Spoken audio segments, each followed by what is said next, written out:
My name is Bill Haley, and this is all about competitive prisons. What's the idea about competitive prisons? And it is an idea to allow new types of prisons and probation ideas to work.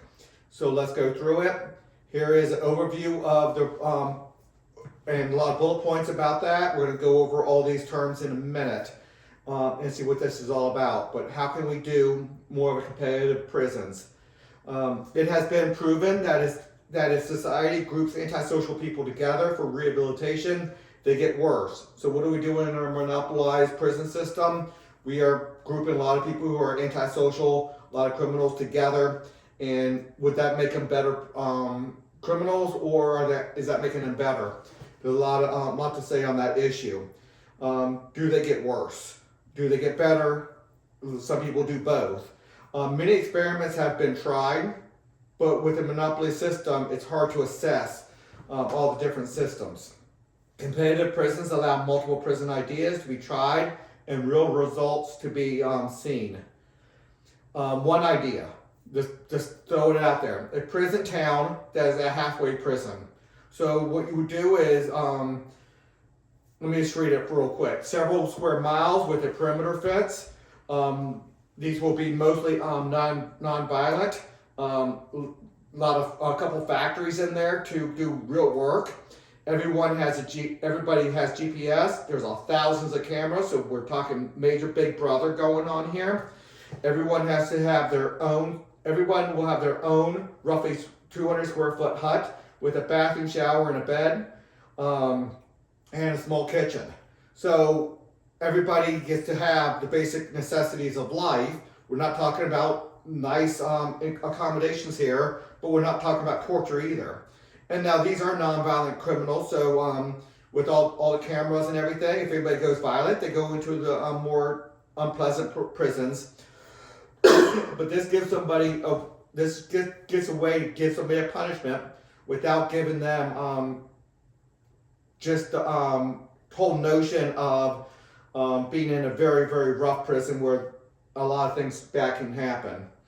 But they still won't be enjoying it. The threat of being sent back to a regular prison would keep most people on good behavior. So you get a lot more privileges out here, and with the cameras, they're going to see any of the bad behavior. So they're going to have to keep their be on their best behavior there. A halfway prison would be likely guarded by fewer guards because we're talking about mostly nonviolent. Again, we're talking about a nice perimeter fence, maybe a square mile or so. So that would be, I think, sufficient to house a couple thousand people. And we will allow buses to come in, take people to work, or individual cars to come in and take people to work. And before being released to a free society, most convicts would have to go prove themselves in this halfway prison. So if somebody has a year or 2 years or a 10-year sentence or whatever, maybe the last 6 months has to be put into one of these halfway prisons to see if they can actually function in a situation that is halfway normal, not closely guarded cells with bars and pretty violent criminals that they're surrounded with. So, and if they can't handle it there, then they go back to prisons because they broke the law, because that's what can't handle it means. So let's keep on going.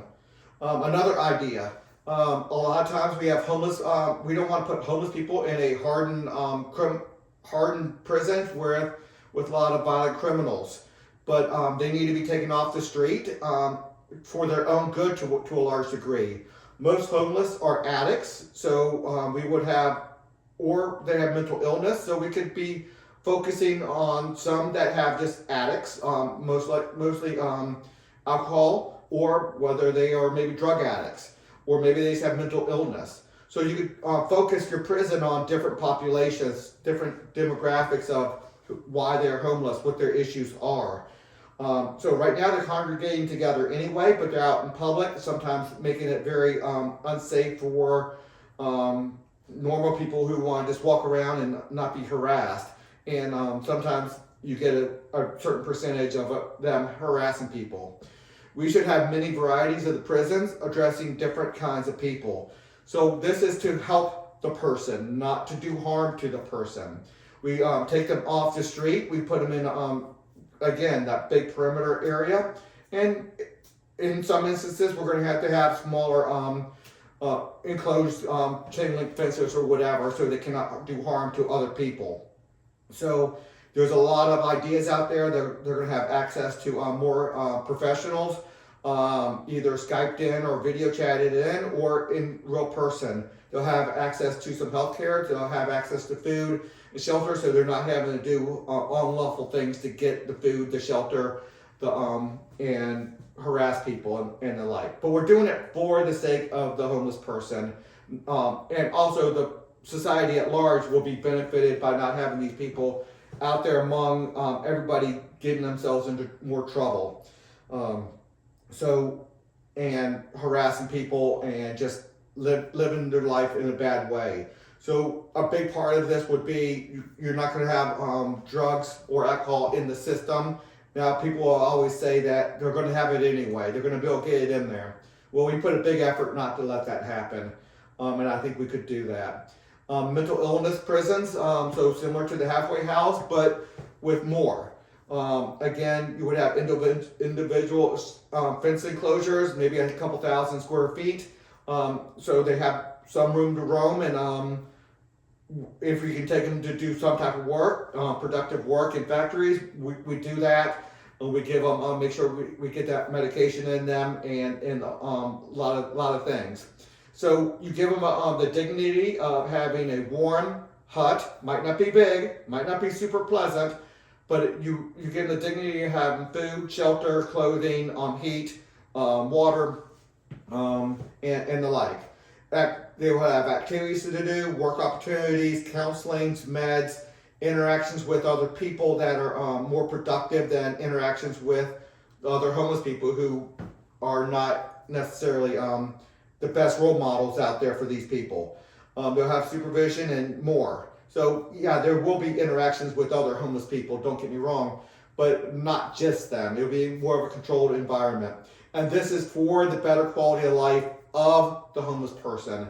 Now, obviously, if somebody's not having mental illness, they don't have a drug addiction, they don't have alcohol addiction, they're just going hard times, there's other programs out there where those people stay out there in the in general population, but we give them work to do. The government should have tip agencies to give them work to do as they get their benefits.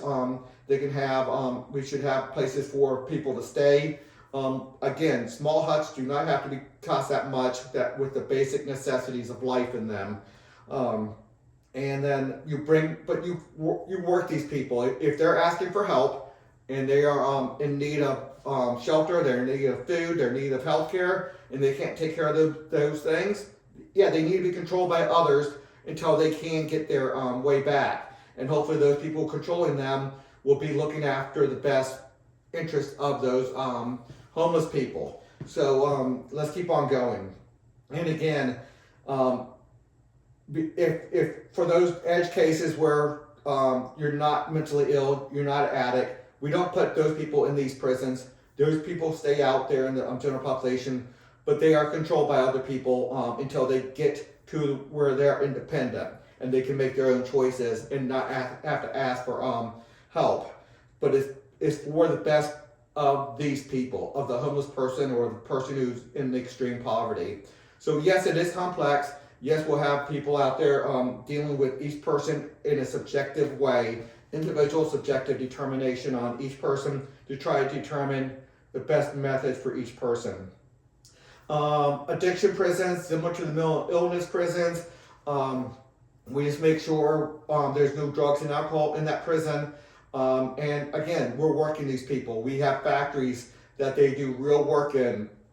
Now, obviously, we need to make sure that they are qualified to work in that factory, and they'll be given training in many, many things. So yes, very complex, but with individual subjective determination meant to help them, and the prison's able to work these people. Yeah, 72 to 84 hours a week is my recommendation. So they are they're working productively, they're getting better at work, they're getting skills and experience at working, and the whole idea is to get them into a position where they can be independent on the outside in the general population before they, but before that, they are controlled to a certain degree, and hopefully get that addiction under control. Many judges and parole boards release people from prison out of compassion. So, because they know the prisons aren't the best way to get that addiction problem dealt with, or it's not the best way to stay out of harm's way, because prisons are not so pleasant with the violence that's in them and different things. So we want to do a little bit differently. If these prisons allow for a better quality of life for the convicts, for the people who are in the prisons, then the judges and the parole boards might say, okay, we can keep you in there because we see that you're on a good path of learning how to have this skill or another skill. You're working hard, and if you have to, work them until they are just plumb tired and have to go to bed and wake up to go to work again. Not that they're slaves, but they've broken the law to get into that prison, and you have somebody who is very much looking out for the best interest of these prisoners and wants to do what's right for them. And again, there's a rating system to make sure there's no abuse, corruption, fraud, and people are going on the right pathway. If the prisons are not turning out good people, turning people out better than they came in, significantly better than they came in, they're going to have low ratings, and they're not going to get that the funding, and people are not going to be going to that prison. They're going to be going to other prisons with a better model and better results. Right now, there's no options on that. So, when I say options, the prisoner doesn't necessarily get the options. There's a lot of ways we determine who gets that prisoner. So, but the prisoner might have some say in some way if that prison has a good results-based action there. So anyway, here's some of the bullet points on that. I'm not going to go through every one, but you can pause and read some of this. But there will be it will be private prisons, competitive governance, proper training and oversight for sure. The oversight's highly important in prison. Funding is significantly based on results. So if you have bad results with your prisoners coming out and recommitting a crime right away, your ratings are going to be low, and your funding is going to be a lot lower. So you might not want to let people out until you are ready to let them out, and they could become a better have better results. Again, make sure that is not abused either. But the plan is simply to have about a dozen different prison systems per state with local components in each one. Each prison system will be responsible for the percentage of prisoners that matches their percentage of citizens who choose to associate with, become members of that system, based on each competitive prison's philosophy of incarceration. So that's the big part of here. Every citizen has to pick a prison system to be associated with, a competitive prison system, and then you become a member. Not that you're in that prison, but that you say, that is my prison's philosophy. That's how I want prisons to be. And your money, that instead of taxes going to the general budget, you pay your prison directly. Members elect the leadership of their prison system. Highly important that you first select your prison system, then you elect your membership. Now that's not the members, that's not the inmates, that's the general population, general citizens. Every competitive prison will receive a low base amount per prisoner, and yes, every prisoner has a different expected expense. You can get a disabled person, an elderly person, somebody with disabilities, a lot more expensive. Somebody able-bodied, has skills, can go out there and work. A lot less expensive because you're making it up with the product that they're making or service they're doing. Every citizen must become a member of one of roughly a dozen prison rating system, you do that by philosophy. So what's the policies and success outcomes? A significant portion of the prison compensation will be based on the average of all prison rating agencies. There'll be a competitive prison rating agencies that are roughly 12 you choose one that will determine how you want it rated. And a big portion of, probably 50% really, of the portion of the compensation to these prisons will be based off of the rating agencies, the average of all the rating agencies. So it's going to be highly important, and these rating agencies are going to be forced to debate the issues, expert by expert. Individuals will have different ideas about the desired outcomes and the methods for achieving that outcome. Totally understand that. The competitive rating system allows every citizen's voice and opinion to be heard, and representation to have real effect. So if you switch from one to another, that power, that representation goes from, and that money goes from one prison rating agency to another, and that's going to affect prison funding as well. Prisons and probation businesses have the right to work and educate prisoners. That's huge. That needs to happen, and that needs to happen hard. And we're talking, I would like to have at least every 2 hours mandatory that they are working to compensate the state for putting them up in that prison. They committed the crime. Now we have to make sure that in the rating system, the next thing we're talking about is going to make sure that there's no abuse in that. So yes, we are working. Hopefully they are making up enough money to compensate for the guards and the prison and the whole 9 yards. Probably won't. Most of them probably can't meet that, but they can definitely defray some of that cost. Okay, but there's no doubt that introduces fraud and abuse and corruption in there, and we need to make sure that doesn't happen. And the rating system is a big way to make sure that doesn't happen. Plus, the individual thriving. Let's read this next one real quick. Every prison rating agency will decide what it considers the best outcomes and methods. However, low recidivism rates, restoration, compensation, reparations to the victim, and the convict's long-term personal prosperity should be higher on the list.